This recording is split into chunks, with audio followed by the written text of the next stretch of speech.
फिलहाल ईरान और इजराइल में जंग जारी है। दोनों देशों से भयावह तस्वीरें सामने आ रही है। इस बीच चर्चा ईरान और इजराइल की दोस्ती की भी होती है, साथ ही इस्लामिक क्रांति की भी। ऐसे में आइए आपको बताते हैं आखिर इस्लामिक क्रांति से पहले कैसा था ईरान। इस्लामिक क्रांति से पहले यानी कि वर्ष 1979 से पहले ईरान में रजा शाह पहलवी का शासन था। पहलवी के शासनकाल में ईरान सांस्कृतिक और धार्मिक आजादी वाला देश माना जाता था, यानी कि उस दौर में ईरान पर वेस्ट कल्चर हावी था। इसका मुख्य कारण था व्हाइट रेवोल्यूशन। व्हाइट रेवोल्यूशन ही इस्लामिक क्रांति का कारण भी माना जाता है।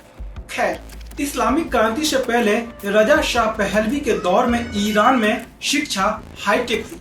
महिलाओं को मतदान का अधिकार मिला। इसके अलावे भी कई तरह के कानूनी अधिकार महिलाओं के पास थे।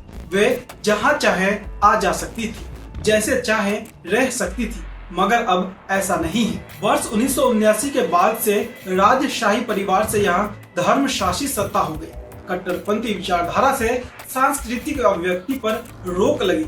शिक्षा में धर्म को शामिल किया गया। इसके साथ ही महिलाओं को दिए गए अधिकार भी छीन लिए गए।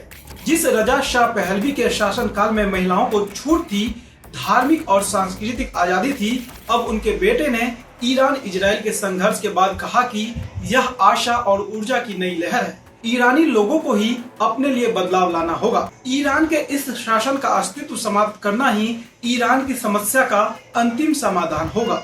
अपने देश को आजाद कराने का यही सही वक्त है। ऐसा करने से दुनिया राहत की सांस लेगी।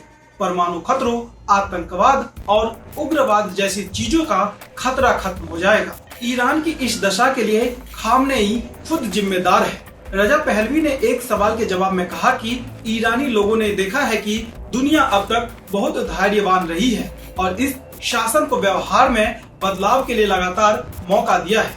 वर्तमान में ईरान के जो हालात है वो खामनेई की जिद की वजह से है और वही इसके जिम्मेदार है। यह युद्ध उनका है, ईरान के लोगों का नहीं। इजराइल ईरान के नागरिकों को नुकसान नहीं पहुंचा रहा है, बस ईरानी शासन को मिल रही धमकियों को बेअसर कर रहा है।